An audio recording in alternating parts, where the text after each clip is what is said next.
But ये moon साढ़े का तो कोई साती से। एनिमी है नहीं ना। बट फिर साढ़े साती से लोग इतना क्यों डरते हैं, या सैटर्न की दृष्टि आ गई तो कहते हैं मून मन पिट जाता है, ऐसा क्यों कहते हैं?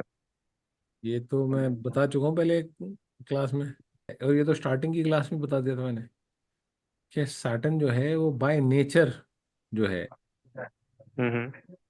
एक, क्या है कि सीरियस, उदास, रफ प्लैनेट है।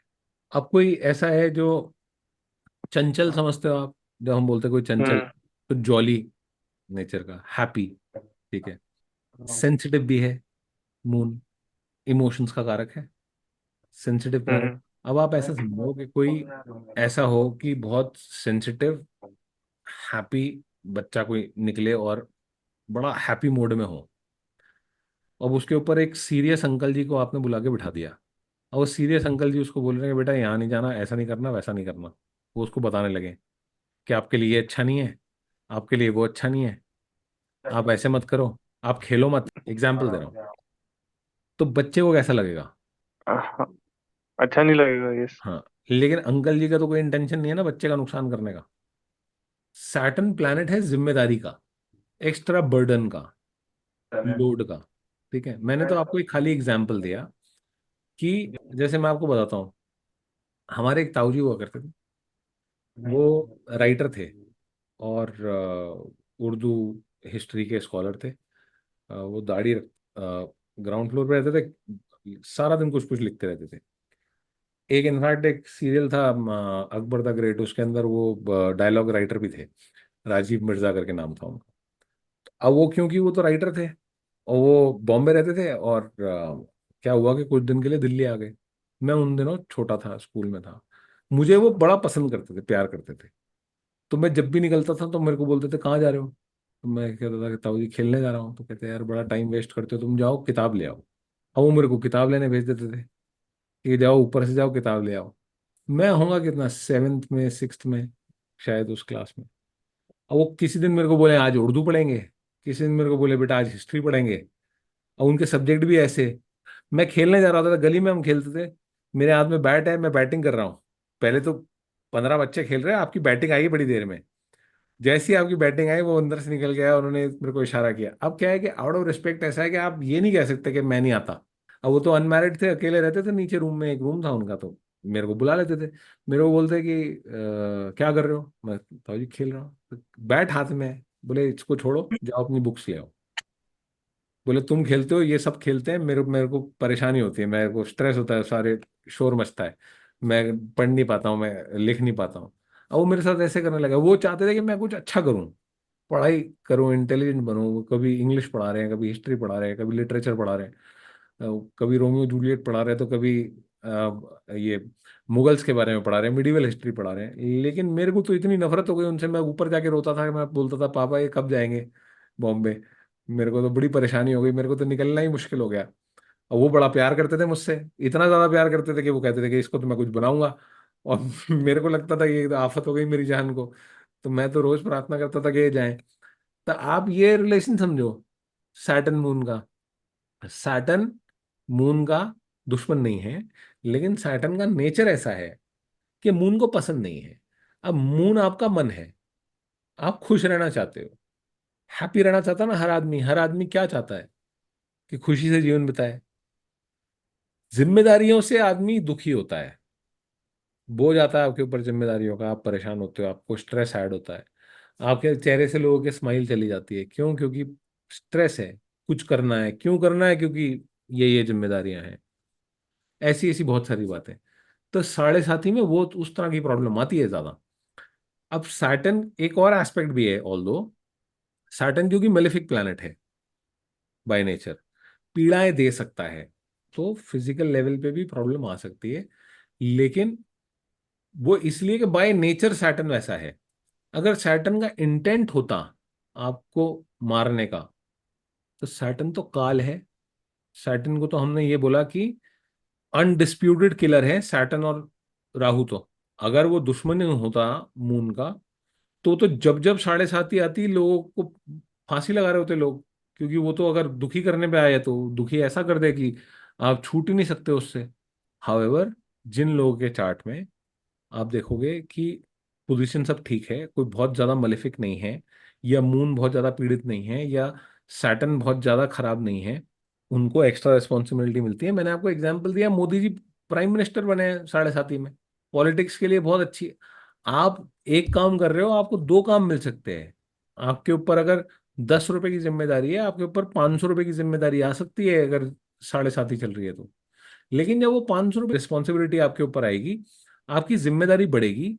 काम बढ़ने से आप खुश नहीं रहोगे, ये बात तो श्योर है। आप पार्टी करने का तो टाइम नहीं है, क्योंकि पार्टी करने का टाइम भी तो होना चाहिए। कोई आदमी ऐसे भी हैं जो बोलते हैं कि पैसे तो कमा रहा हूं, खर्चने का टाइम नहीं है। वो खर्चने का टाइम नहीं है मतलब, कहाँ खर्चेगा आदमी? हॉलीडे पे जाएगा? वो जा ही नहीं सकता, रिस्पॉन्सिबिलिटी इतनी है। कहीं कुछ ऐसा एंजॉय करने के लिए पार्टी करेगा। बहुत सारे लोग ऐसे हैं जिनको लगता है कि शॉपिंग करूंगा, लेकिन शॉपिंग करने के लिए टाइम भी तो होना चाहिए आदमी के पास। लोग ऐसे भी लोग हैं जो एयरपोर्ट से ही शॉपिंग कर रहे हैं, पैसे बहुत कमा रहे हैं, शॉपिंग एयरपोर्ट से ही कर रहे हैं जब प्लेन के लिए वेट कर रहे हैं। बोले और टाइम ही नहीं मिलता है यार। वो स्टोर जो खुले हैं ना, वो उन्हीं लोगों के लिए खुले एयरपोर्ट पे। तो लाखों से का स्टोर में जाते हैं, वहाँ 7-7 हजार का टी शर्ट खरीदते हैं उधर से। तो कि बहुत सारे ऐसे लोग जिनके पास पैसे खर्चने का टाइम नहीं, क्योंकि जिम्मेदारियां इतनी है, काम इतना हो गया है, और उनके पास एंजॉयमेंट का टाइम ही नहीं है। तो रिस्पॉन्सिबिलिटी बहुत बड़ी, काम बहुत बड़ा, आप लायक बने हैं ठीक है, लेकिन आपके पास एंजॉयमेंट का टाइम नहीं है। और यही फर्क है। यही ऐसे ही होता है 7.5 में। अब कोई आदमी काम नहीं करता, अपने आप को उसने इन्वॉल्व नहीं कर रखा काम में, और फिर 7.5 आई है, तो मेंटल स्ट्रेस तो होगा ही, क्योंकि सैटर्न एक मेलेफिक प्लैनेट है। मून के ऊपर से ऑपरेट करेगा, तो आपको मेंटल स्ट्रेस उसने देना है। अब आप उसको चैनलाइज होगी एनर्जी, कहीं काम कर रहे होगे तो उधर चैनलाइज हो जाएगी, और अगर नहीं आपने कोई चैनल दिया तो आप डिप्रेस हो सकते हो। बहुत सारे लोग इसको विश योग, कुछ योग, कुछ कुछ बोलते रहते हैं, लेकिन सच बात इतनी ही सी है। अगर कोई अफ्लिक्शन नहीं है ना ज्यादा, तो सिर्फ रिस्पॉन्सिबिलिटी बढ़ाता है आपकी। मैं अगर 5 बच्चे पढ़ा रहा हूँ, तो हो सकता है 50 पढ़ाने लगूं। कि एक सिर्फ एग्जाम्पल की बात है। आपको एक तरह का काम है, आपको हो सकता है एडिड रिस्पॉन्सिबिलिटी मिल जाए 7.5 में। 7.5 में मैंने तो घर खरीदा है 7.5 में अपना।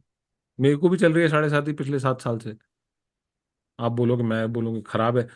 हाँ, स्ट्रेस है बहुत, काफी टाइम से अलग अलग तरह का स्ट्रेस है 7.5 चल रही है। But what to do. मेरे को ऐसा लगता है कि कुछ सीखा ही होगा मैंने 7.5 में ना, मतलब इम्प्रूव ही किया होगा अपने आप को कंपैरेटिवली। और 3 बार आती है, पहली 7.5, दूसरी 7.5, तीसरी 7.5 मोस्टली लास्ट 7.5 है। और वो उम्र के पड़ाव की भी बात है, मोस्टली वो अलग अलग टाइम पे आती है लोगों को। और सैटर्न का एक इंपॉर्टेंट ट्रांजिट और भी है।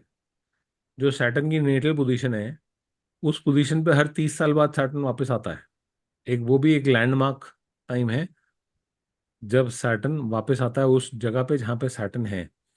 तो पहले 30 साल में, जब से आप पैदा हुए, जिस दिन आप पैदा हुए उस दिन आपके बर्थ चार्ट में कहीं था सैटर्न। जब आप 29 साल के हो गए, तो सैटर्न वापस वहीं आ जाएगा, क्योंकि 2.5 साल रहता है ना एक राशि में। जी। तो 2.5 × 12 करोगे आप, तो 30 हो रहा है ना। हम्म। तो 30 का मतलब तो कंप्लीट हो गया। नहीं तो आप 27.5 के बाद, जब आप 27.5 साल के होते हो, उसके बाद सैटर्न उस राशि में आ ही जाएगा मोस्ट लाइकली, सेम राशि में जहाँ पे वो था। तो मोटा मोटा आप पकड़ लो कि 30 साल उसको अपना साइकिल कंप्लीट करने में लगता है। तो 30 साल में एग्जैक्टली उसी पॉइंट पे आ जाएगा जहाँ पे वो था जब आप पैदा हुए, क्योंकि उस पॉइंट से चला, उस डिग्री से चला, और उसको 30 साल लगे पूरी 360 डिग्री कंप्लीट करने में ना। वापस ऑन योर 30th बर्थडे आप बोल सकते हो कि सैटर्न जो है वापस आ गया होगा उसी जगह। वो एक लैंडमार्क इवेंट होता है, लोगों की लाइफ चेंज होती है वहाँ। आपको अपनी आपकी लाइफ का पाथ मिलता है उस दौरान। Also depending on the kind of work that you been doing, या आप पढ़ाई कैसी कर रहे हो, मेहनत कैसी कर रहे हो। उस समय मोस्टली लोग जॉब्स में होते हैं, कुछ लोग सेटल होते हैं उस समय, कुछ लोगों की शादी होती है उस समय। वो एक लाइफ चेंजिंग इवेंट होता है। उसके बाद आप किसी को भी उठाना, 29-30 साल आप पकड़ लो, 29-30 की एज में लाइफ चेंज होती है। आपको आपकी लाइफ का ट्रैक चेंज होगा ही होगा। Saturn will, if you are not, Saturn will put you on the track of your life, के जहां आपको रहना चाहिए था या जहां आपको होना चाहिए था। अप्स एंड डाउन आते हैं लोगों की लाइफ में बहुत ज्यादा। को अच्छा कर रहे होते हैं तो डिप आ जाता है। फिर आप, क्योंकि जब तक आपकी लाइफ में सब अच्छा चल रहा होता है ना, आप राह नहीं बदलते। आपको राह बदलने के लिए जब डिसरप्शन आती है, जब सब खराब हो गया, आप अगर कई प्रोफेशन में आप चल रहे थे, मान लो आप खाली बैठे, कुछ दिन स्ट्रेस हुआ, फिर आपने ये ट्राई किया, वो ट्राई किया, ये ट्राई किया, फिर अल्टीमेटली ये एक लाइन ट्राई करी, अब इसको पकड़ के चलते हैं। तो to put you on the right path वो थोड़ी डिसरप्शन देता है। और मलेफिक प्लैनेट है बाय नेचर, तो तकलीफ दे सकता है। कोइंसिडेंटली जब ये दूसरी बार आता है, तो वो आपकी रिटायरमेंट एज है। सरकार ने भी 60 साल करे हुए ना निर्धारित। अब ये कोइंसिडेंस की बात है, लेकिन ये बात अब सैटर्न दोबारा आ गया है। तो आपने first 30 years, it puts you, after the first 30 years it puts you on your path for this life. आपके जो इस जीवन के लिए जो कर्म हैं, आपको जो निभाने हैं, वो निभाने के लिए डालता है। और उसके बाद तीसरी बार में आपने कैसा किया पिछले 30 साल में, उसके बेसिस पे आपके आगे का टाइम डिसाइड होता है। तो इसको बोल सकते हो आप सैटर्न रिटर्न्स।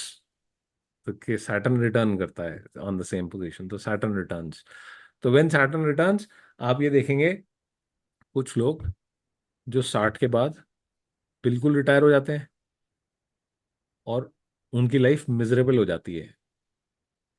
कुछ लोग 60 के बाद और बेहतर करने लगते हैं।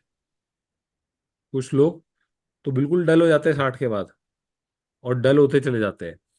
कुछ लोग अगर काम नहीं भी कर रहे हैं तो अपनी नॉलेज बढ़ाने के लिए कुछ कुछ रेलेवेंट रहने के लिए कुछ कुछ करते हैं। और कुछ लोग प्रोफेशनली भी कुछ कुछ करते रहते हैं। तो अलग अलग लोगों की लाइफ में अलग अलग तरह से काम करता है, डिपेंडिंग ऑन के किसने कैसा काम किया है in the last 30 years of their life. और सैटर्न कैसा है चार्ट के अंदर। तो ये 3 स्टेजेस हैं और बड़े इंपॉर्टेंट स्टेज हैं।